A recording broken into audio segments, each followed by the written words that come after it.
ഒരുപാട് fraud വെബ്സൈറ്റുകളിലൂടെ Asian football കപ്പിന്റെ ticket വിൽപ്പന വളരെ തകൃതിയായിട്ട് നടക്കുന്നുണ്ട്. പൊതുജനങ്ങൾക്ക് നാഷണൽ സൈബർ സെക്യൂരിറ്റി ഏജൻസിയുടെ മുന്നറിയിപ്പ് വന്നിട്ടുണ്ട്. ആരെങ്കിലും ടിക്കറ്റ് എടുക്കാൻ താല്പര്യമുള്ള ആളുകൾ ഏഷ്യൻ ഫുട്ബോൾ കപ്പ് അസോസിയേഷന്റെ ഒഫീഷ്യൽ വെബ്സൈറ്റിൽ നിന്ന് തന്നെ ടിക്കറ്റ് എടുക്കണം. അതല്ലെങ്കിൽ ആ ഒഫീഷ്യൽ വെബ്സൈറ്റിൽ തന്നെയുള്ള റീസെയിൽ പ്ലാറ്റ്ഫോമിൽ നിന്ന് എന്ത് ചെയ്യാൻ നിങ്ങൾക്ക് ടിക്കറ്റ് എടുക്കാൻ സാധിക്കും.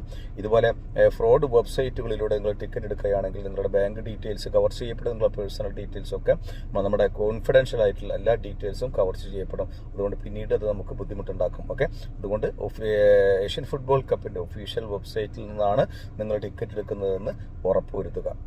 അതുപോലെ നേരത്തെ സൂചിപ്പിച്ചതുപോലെ ആരെങ്കിലും ടിക്കറ്റ് മുമ്പ് എടുത്തു വെച്ചിട്ടുണ്ടെങ്കിൽ അത് നിങ്ങൾക്ക് സെയിൽ ചെയ്യണമെങ്കിൽ ഏഷ്യൻ ഫുട്ബോൾ കപ്പിന്റെ അസോസിയേഷന്റെ ഒഫീഷ്യൽ വെബ്സൈറ്റിലുള്ള റീസെയിൽ പ്ലാറ്റ്ഫോമിലൂടെ മാത്രം നിങ്ങൾ അത് റീസെയിൽ ചെയ്യുക. ഓക്കെ, ടിക്കറ്റ് എടുക്കാൻ താല്പര്യമുള്ള ആളുകൾക്ക് ഏഷ്യൻ ഫുട്ബോൾ അസോസിയേഷന്റെ ഒഫീഷ്യൽ വെബ്സൈറ്റിന്റെ ലിങ്ക് ഞാൻ അവിടെ